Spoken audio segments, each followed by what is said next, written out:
আলাইকুম, সবাই কেমন আছেন? আলহামদুলিল্লাহ আমি ভালো আছি। চলে আসলাম ছাদে, দেখি কি পাওয়া যায় আজকে। মাশাআল্লাহ, দেখুন না বেগুনটা কত বড় হয়েছে, দেখছো? বেগুনটা তুলি, ঘরে অবশ্য বেগুনও নাই আমার।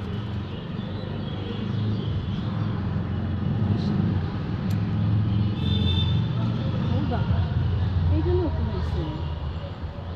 এই তিনটা দিয়েই তো আমার তরকারি হয়ে যাবে, আরও আছে নাকি? এই তিনটাই তুলে নিলাম। হ্যাঁ, দেখে আসতে তোলা যায়। এই দেখো, এটা একটু ছোট, কিন্তু এরকম কেমন জানি হয়ে গেছে। হ্যাঁ, এটা তুলে ফেলি। হ্যাঁ, এটা তুলে ফেলি, কেটে দিয়ে কাটি। শক্ত তো, আর বেশি এখানে বেগুন ধরতেছে। এই গাছের কি অবস্থা? এইখানে একটা বেগুন ধরছে, এটা তুলে ফেলি। এই যে আরেকটা বেগুন পেলাম। আর এই যে সাজনা গাছটা এখানে নিয়ে আসছি, দেখো সুন্দর পাতা হয়েছে সাজনা গাছে। হ্যাঁ, মাশাআল্লাহ, একটু বৃষ্টি পড়লে গাছগুলো আরো সতেজ হবে। হ্যাঁ, কি অবস্থা হয়েছে গাছের, আল্লাহ! গাছে বেশি করে পানি দিতে হবে, বৃষ্টি কিন্তু সেরকম হচ্ছে না, বুঝছো? ঠিকমতো পানি না দিলে গাছগুলো বাঁচবে বলো?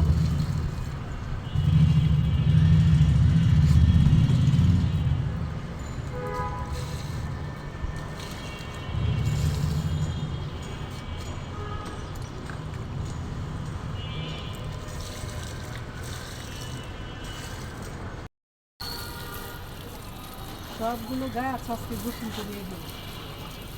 হ্যাঁ, এই পদ্ধতিটা তো অনেক রকম উঠে গেছে, বেগুন গাছটা বেশি করে দিই।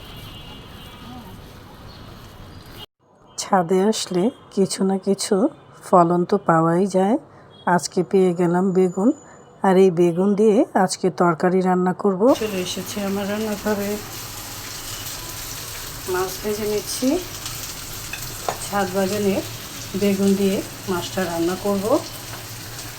মাছটা ভাজা হয়ে গেছে, এখন আমি উঠিয়ে নিচ্ছি।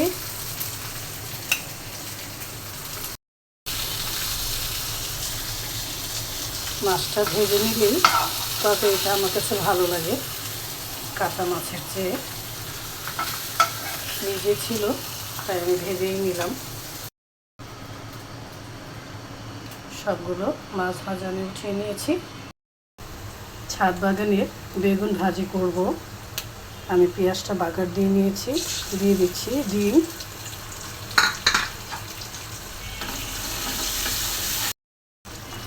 এখন এখানে বেগুনটা দিয়ে দিব। এটা ভাজা না, এটা ভর্তার মতো বলা চলে, খুবই মজা লাগে এটা।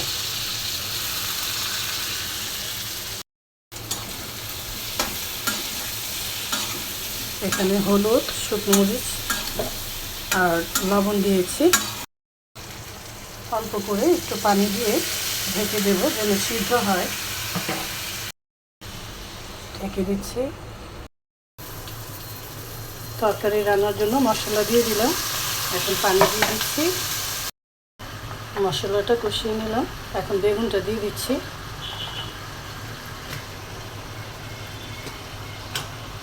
ছাদ বাগান থাকাতে দেখেন কত সুবিধা। মাছটা ভুনা করতে হতো, এখন বেগুনটা আনাতে একটা সবজির তরকারি হচ্ছে। কয়েকটা কাঁচামরিচ দিয়ে দিচ্ছি। এখন এই বেগুনের মধ্যে কাঁচামরিচ দিয়ে দিচ্ছি, দিয়ে দিচ্ছি ঘি। ভালো করে মিক্সড করে দিই। এখন আমি এইভাবে ভেঙে দিব। এটাকে বেগুন ডিমের ভর্তাও বলতে পারেন। এটা কেউ রান্না করেন কিনা জানি না, এটা আমার আবিষ্কার। আমি এইভাবে করি মাঝে মাঝে, আপনাদের ভাইয়াকে রুটি দিয়ে খেতে দিই। আর গরম গরম ভাতের সাথেও খেতে কিন্তু দারুণ লাগে। এটার মধ্যে ডিমও থাকলো, বেগুনও থাকলো, একটা অন্যরকম টেস্ট এটা। মজাদার রেসিপিটা হয়ে গেল। এখন ঢেকে দিচ্ছি।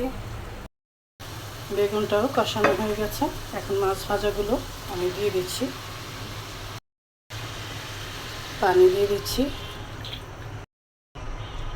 পানি দেওয়া হয়েছে, একটু ঝোলঝোলি থাকবে, ঢেকে দিচ্ছি। আর দেখি তরকারির কী অবস্থা। এই তো তরকারিটা হয়ে গেছে। উপরে একটু জিরে ফাঁকি দিয়ে দিলাম। সবাই ভালো থাকবেন। এখন আসি। আল্লাহ হাফেজ।